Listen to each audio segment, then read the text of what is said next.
Hey everyone, this is Shawn recording for Hipsters of the Coast. This is a Vintage Masters draft, and this is actually the third video I've attempted to record. The first one I forced Storm and just did so poorly, and it was Swiss, so it was basically just me just failing miserably in 3 rounds, and I figured that was just disheartening for anyone to watch. And then the second draft I did with my friend Nick, and felt pretty good about it. I ended up in kind of like a red-black attrition deck, and realized that I did not record any sound for it. So that's a thing. So this will be my third Vintage Masters draft. Some options here. I like Dark Hatchling. It's basically just a kind of a Shriek Maw that also flies and is a 3/3. Card's pretty sweet. Praetorian Sucker is less good, it costs 1 less. Aftershock is interesting because it's kind of red removal, but I do really like red in this format. I think it's, from what I've seen, tends to be underdrafted. But you know, we'll see what comes to us. Here's a foil Chaos Warp, and for the other drafts, I was ready and had the prices available to me, but I'm not above rare drafting, so we're gonna check this Chaos Warp. I assume that it's not as much online as it is in real life, because there just isn't as much of a kind of EDH casual community online. Okay, we're searching for Chaos Warp. Foil Chaos Warp. This person is selling for 3 tickets, so that's not really a huge reason to take it. Nord Priest, you may put a green creature card from your hand in the battlefield. That's an interesting card. It's definitely a very build around me card. I like Wild Mongrel a lot. There's no black cards to really consider. I've never played Nord Priest before. I'm just going to take the Wild Mongrel. Well, Rorik's Bladewing is pretty insane. I remember this card during Onslaught block draft, and it seems like it's a pretty strong red signal, so that's something that I definitely want to consider. I really like Deep Analysis. Brindleshote is pretty sweet. It's pretty sweet that it's a common. It was originally printed in Plane Chase as an uncommon, so I'm going to put it in my Pauper cube because, you know, Vintage Master said I could. Exile is a reasonable removal spell. Aquamoeba would be a good pick if we wanted to be blue-green madness. But I just think that this Rorik's Bladewing is a pretty big signal, so I'm just going to go ahead and take it. I think I've committed like too early in the past couple of drafts I've done, so I'd almost rather really try to read the signals. All right, so our options here are Elephant Guide is sweet if we want to be green. Like red-green beatdown seems like a deck. Imperial Armor is a pretty sweet card in like a white weenie type of deck. Flowstone Hellion is a card I like. It has haste, can pump it for no mana, which is pretty awesome. It is a 5-drop, and we don't necessarily want a bunch of 5-drops. I mean, we already have a Rorik's Bladewing at 6, a Dark Hatchling at 6 if we do go that route. So it makes me less inclined to take it. Chartooth Cougar is a little more interesting because it mountain cycles. I think Elephant Guide. I'm just going to take the Elephant Guide. It's tough because we're really not sure if we're going to be green at all. But it's okay. You know, it's okay to flip flop a little bit during our first couple picks. I think Blazing Spectre is really good. It tends to go around pretty late because you know, it's black red, and black red isn't necessarily super popular. Thalicos Drifters is fine. Famine seems like a pretty sweet removal spell if you're like a bigger black deck, like more attrition-y. Like just being able to kill all tokens, like because there's the Battle Screech token deck. It's really powerful. I kind of want to take the Famine here Blazing Spectre is interesting, but we're not sure if we're black-red. We're actually not really sure of much of anything at this point. So you know, as much as I really want to take the Brain Freeze because I'm sadistic like that, I think it's definitely not the pick. So here, if we're leaning towards black, and we are, I mean, we really don't have any white cards. These white cards aren't that great. You know, Circular Logic is not the kind of card that's going to push me into blue. Expunge is a pretty reasonable removal spell, and Dothy Mercenary is a fine evasion guy. I think I'm going to take the Expunge. The last draft I did, I was like pretty removal light, and I feel like you can pick up creatures a little bit later, even good creatures. This is interesting. What do we have here for us? So, Orcish Lumberjack, you know, is a card that I think we would play if we were just red-green beat down. Spark Spray is a card if we ended up in some sort of like black-red control deck, I guess. Worst case, it cycles. Best case, it kills an important X1. I have no idea here, guys. I'm going to take the Spark Spray. Actually, you know what? The Elvish Aberration seems enough better than the Spark Spray that it's something that I should take over it. Spark Spray seems like sort of a replaceable effect, and if we end up in green, we definitely would want to play this Elvish Aberration. Options here. After taking this Rorix, I haven't seen a lot of red cards. So it's a pretty late Mana War. It's a pretty good card.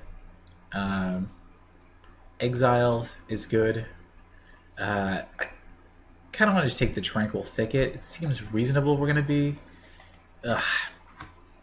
So I last picked I just snap picked the Mana War. I feel like I have been, like I said, settling too early in my colors, and you know, for the first pack, I think it's important to just kind of take, you know, you should have some sort of focus, but you should take what's powerful. Here, Croson Tusker is pretty sweet. It seems like green is open this draft, so I guess I would like to be in green. Preferably, I'd like to be in green-black because that's sort of. I mean, we have 3 black cards that we'd ideally like to play. Famine is a little bit interesting in that you don't want to kill your own guys, but Wild Mongrel could possibly survive it, especially with an Elephant Guide. Aberration survives it. Here, I probably should have taken the black cycling land there, but just couldn't do it. Okay, so if there's any chance we're red-black, I think I'd want to take the Rocky Tar Pit over the rest of these cards. This is definitely kind of a messy draft so far, so let's got a Provoke in here. Provoke's an interesting card. It might be a card you want for green decks, I'm not sure. Maybe we'll take the Putrid Imp. Putrid Imp is good if we get a lot of the green madness guys. It's just another enabler. Killer Whale seems like a reasonable card to take. At this point, it really doesn't seem like we're going to play it, but Claws of Wirewood for the sideboard. And last pick, Obsessive Search. I like Obsessive Search. So directionally, we're a little bit confused right here. Hopefully this next pack will really shore up what colors we're in. I think our green cards are the strongest, so if it's a close decision between green and another color, we would probably want to take the green card. I really like Beetleback Chief. I really like Wild Mongrel. Ophidian's fine. Turnabout, you only want to play, I believe, in a Storm. Aquamoeba, if we are going to be green-blue madness, which it seems like it might be kind of open at this point. But since it's close between Aquamoeba and Wild Mongrel, possibly Manowar and Wild Mongrel, I'm just going to take the green card because it seems pretty reasonable that we're going to be in green. This is another reason we would want to be in green. Raphaelos is pretty insane, especially in cube draft. So, not that this is a cube draft, but Raphaelos is pretty insane. And, you know, we're doing it. So, it's another Beetleback Chief. Like I said, I really do like this card. Chain Lightning, red removal spell. Defiler is good if we do end up black. It seems less and less likely that we're going to end up black, though. I'm not. Let's again take the green card. Yeah. So, like I said, a little bit of a hodgepodge here. Well, Spiritmonger is a wow. So this pack, Edict, obviously really good removal spell. It seems so insane to me that it's common now. Nature's Lore is a card that we would definitely play. Ramps us, but you know, we have enough black cards that looks like we could be green black, and Spiritmonger just seems like kind of unbeatable. Maybe it's not as unbeatable as it was, you know, playing back an invasion block, but I like the upside on Spiritmonger. I feel good about it. It's another Wild Mongrel, which just seems really silly. This card is just deceptively powerful. Other options are another Dark Hatchling. I mean, at this point, it seems like we really want to be green-black, so we can play the Spiritmonger, we can play this Expunge, this Dark Hatchling. There's no other cards that I'm really pushing me in another direction. It's really between Wild Mongrel and Dark Hatchling. And it seems like we want to be base green. I think when you are deciding between two cards that are, you know, similar in some way, it's just better to take the one that costs less. So I'm going to do that. It's really going to prioritize, like, it's also going to make us take, like, it's going to make any Arrogant Worms, Roar of the Worms, Basking Root Wall as we get later, even better. So that's pretty awesome. Here, it's either another Tusker or Night Stalker. Not sure how many Tuskers we want. I mean, it's pretty awesome. It cycles, gets you land, gets your card, or is just a pretty huge beater. So Predator Night Stalker might be good against us. So that's, I mean, I don't think that's actually really that big of a consideration. I guess that there's still some thought in my mind that we might splash for Spiritmonger and play a different color, but I don't know. I'm really leaning towards the... I'm going to take the Tusker here. Alright. So, options here. I mean, I think it's just Brindle Shout. Shoat. I believe that's how you say it. It's another, like, fits a good place in the curve. We have a lot of 2-drops, which is I think really where you want to be. It's a green card.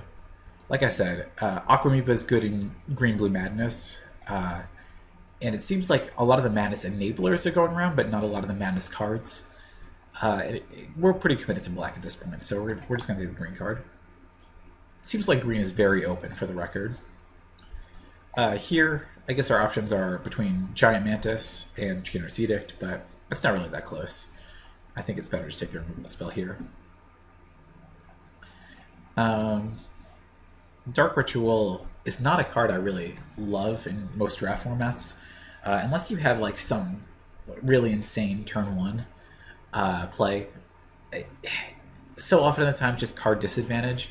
It feels really bad to Dark Ritual into another creature and have them kill that creature, because instead of a 1-for-1, it's virtual 2-for-1.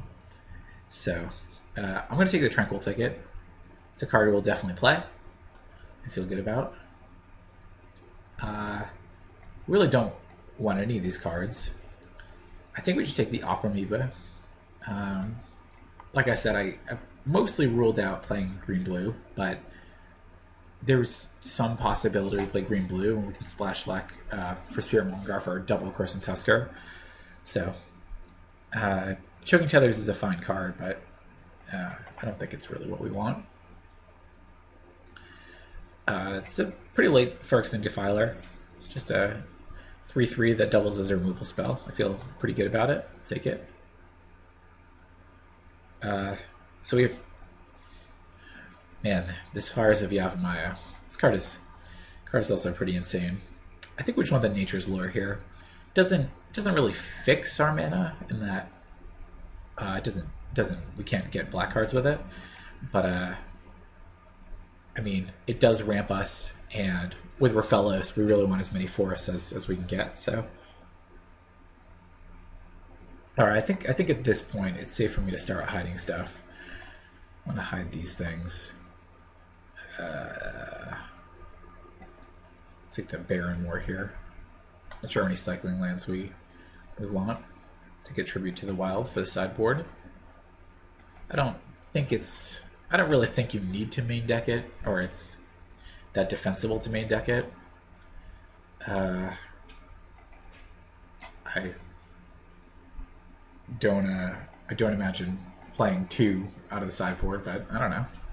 It could happen. So I feel pretty good about what we're doing right now. Green definitely seems very open. And then we saw a lot of pretty late black cards. I did kind of prioritize the green cards over black because there was still some doubt in my mind as to whether we were going to play it, but yeah. So, yep, these are things. Alright, what does this card do? Enters battlefield X+1/+1 counters, where X is the number of creature cards in all graveyards. Huh. This is tough to analyze. I think it's really insane in a conspiracy draft because you're playing with multiple people. Graveyards get filled up really quickly. Yeah, that's definitely a thing. But in our deck, we have a couple of removal spells. I mean, trade off some creatures. It just seems like a lot of time it's going to be like, you know, a 3/3 for 5, and it has a relevant ability for sure. But I'm not going to take it here. I think I'm really deciding between Edict and well, Urborg Uprising will go later. Urborg Uprising is definitely a card I would want for a deck like this, kind of like a grindier rock deck. But yeah, we don't really need a third Crimson Tusker. Urnimjin's fine. Symbiotic Worm is a card we would play, I think, even though it costs 1 million mana. But it's not a card we need to prioritize highly. I think that they'll probably come late because they cost 1 million mana. Here, geez, I kind of like taking the Blastoderm. This card's good, and it's foil. It's hard to not take the foils. We would play another Brindleshote, I believe. We would play an Expunge. I don't know if we played 2 Famines. I'm not sure if it's the kind of card we would want 2 of. But I'm just gonna take the Blastoderm here. All right, I'm gonna actually hide these white cards. Sorry, these blue cards. All right, options here are Simian Grunts. It's a fine card. Mesmeric Fiend. Putrid Imp we really didn't end up getting like any madness cards at all. I didn't see any Basking Root Wallas, Arrogant Worms, Roar of the Worms. So it makes the Wild Mongrel a little bit less good, but it's still a bear that blanks, expunges, threatens to trade for their creatures, etc. So our options here are Simian Grunts, Mesmeric Fiend, Nature's Lore, possibly Nevinyrral's Disc. Nevinyrral's Disc is interesting. I think Wrath effects can be really powerful if you're behind, obviously. It's hard to evaluate though. Could definitely ruin us for sure. I want to take the Disc. I really have no idea if that's correct or not, but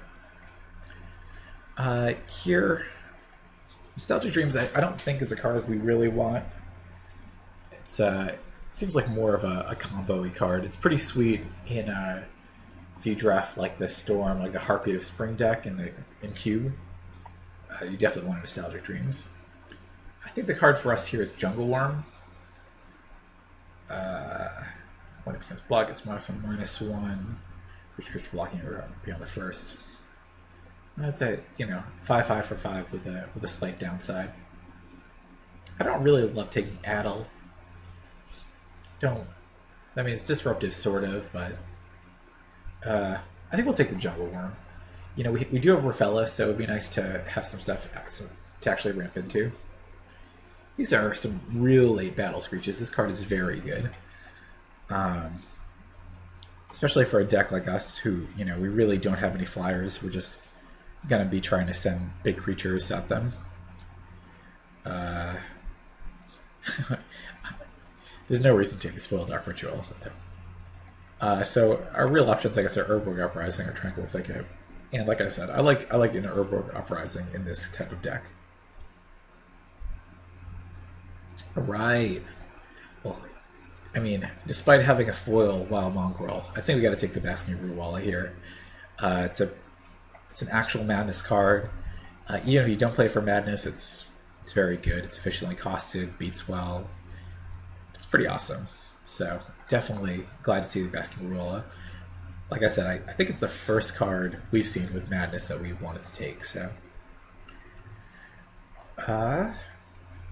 Sudden Strength, I think, is a little overcosted for what it does. It's a 2/2 flyer for black with a downside. I think we'd take the Dothy Mercenary. It seems like a card we would consider playing.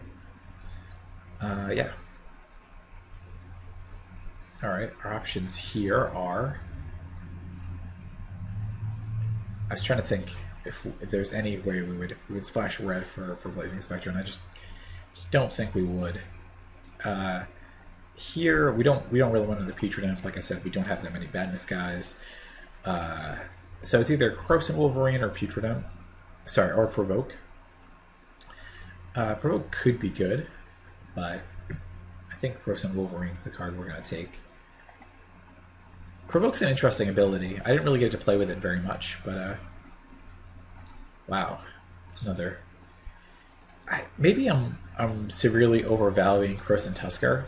Seems like a kind of possibility, but I mean, for 3, just having draw a card, get a land is pretty reasonable, with the flexibility of having a huge 6/5 when you draw it later in the game. Also, with this Urborg Uprising, that's just too much value. I'm not sure if we're going to play 3 of these or not, but all right. Well, I mean, green was definitely the color to be in it. Like, every green card seemed to wheel, so that's definitely a good sign. It's not a card I really love. It's just a little too costly. Here it's either the Brindleshote or the Symbiotic Worm. Symbiotic Worm, I'm not gonna take. It just costs just too much mana. And when we already have 3 Tuskers to possibly ramp into at 7, I don't see the necessity in it. All right. Tangle's not a card I really want. Mesmeric Fiend is a card I could see us playing, so it's cool. This card just seems so. Paying half your life for 4/4 horror. I mean, that's hard to cast in the first place. It's not great. We could potentially play Addle. Here, I guess we will hate the Frantic Search, I guess. Will we play 2 Tranquil Thickets? Possibly. The argument against playing 2 Tranquil Thickets, for the record, is for Fellows, and that it's a little bit of a non-bo because it doesn't add mana. Looks like we have 33 cards here, so we get to prune our deck down quite a bit. Pretty sweet. And for the record, I believe we are in a Swiss queue. I wanted to pick one that was firing sooner rather than later because I'm impatient. But also, I wanted to have enough content. If we lose the first round, which is a possibility, I'd like to have more games to share with you guys. I mean, I'm still getting used to the format, so I assume that other people are as well. Claws of Wirewood. It's an interesting card. It's definitely a card that we would side in. It's almost main deckable because of the cycling clause.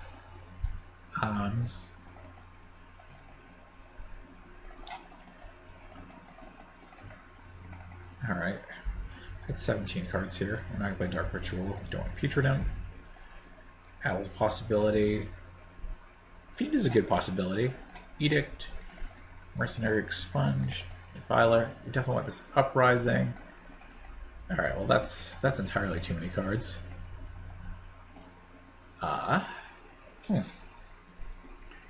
Disc is an interesting one as to whether we would want to play it. Wrath effects are always sort of kind of a toss-up, especially because our deck is not really. We have a ton of creatures. We also have some Brindleshoats and stuff. We have the Urwerg Uprising to potentially get some stuff back. I think I do want to play it, but we have to cut 4 cards. So, all right, let's figure out what we're gonna cut. This is a creature. All right. These. Blastoderm. Disc goes down here. All right. So here are some things. We have a ton of 2-drops, but it's not really a complaint. Mesmeric Fiend. Is it a card we really want? I mean, the thing about Mesmeric Fiend is that it's just so easily killed that it is disruptive to an extent, but not as disruptive as I'd really like it to be. The lore could potentially get cut. I mean,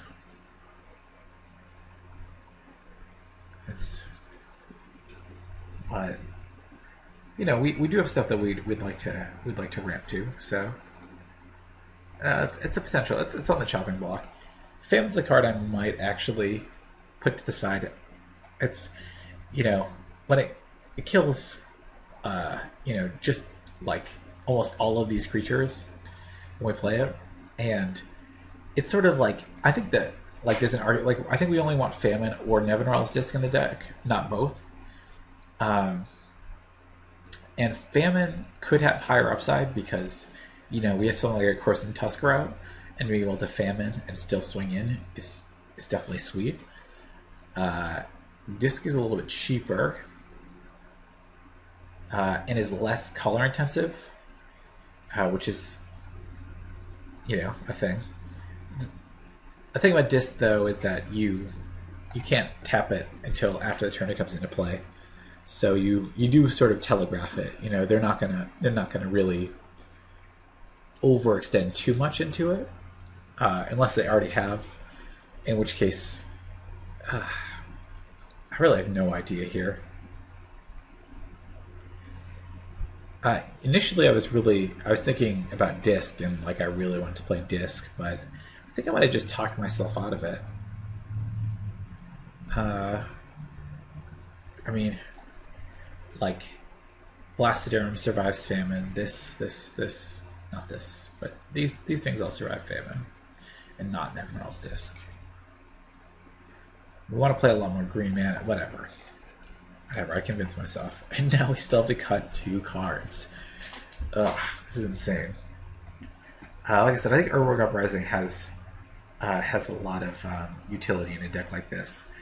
It's basically it's like draw 3 for 5, and when we have like a reasonable number of things that we'd want to cycle, even if our creatures aren't dying in combat, we could still get them back. Deathly Mercenary is actually an interesting one.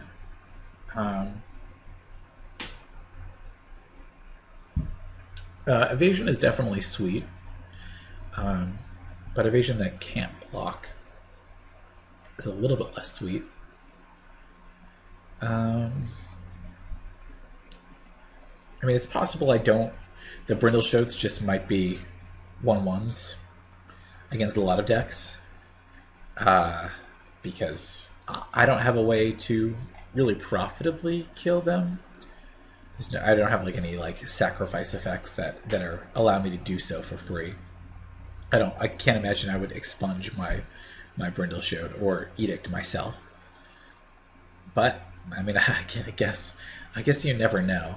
And I think based on the fact that they're 2-drops that disincentivize our opponents from attacking seems good enough. I feel like there might be some obvious things that I'm missing. Jungle Worm might be a card I don't want, but our curve is really nice at the bottom, and I'd really like to have some stuff to ramp into if we do play this lore, or this, well, we're definitely player fellas. I think I talked myself out of playing the Nature's Lore, to be honest. You know, all these things cycle for lands at the top. We have a pretty low curve for the most part. We have the Fellows to pump us. It doesn't fix our mana, because it doesn't have black. So I think I'm okay not playing it. So we just gotta cut one more card. I think we cut maybe just one Tusker. Seems three might be a bit much. The question is, a side-by-side basis of Elvish Aberration and Crescent Tusker, which card is better? This one 4 cycles for 1 cheaper, but this one, the cycling also draws you a card, which is sweet. The tap to add 3 green, I'd imagine, is almost never relevant, because once you've hit 6 mana, I can't imagine you're really gonna need it. We have a ton of stuff at 2. You know, maybe we just kick out the Aberration for another Tusker. That actually seems right to me. This is 23 cards. Whatever mana cost. I mean, our curve seems pretty okay. I mean, these are obviously on the high side, but you know, we can also just cycle them for value, and that seems good to me.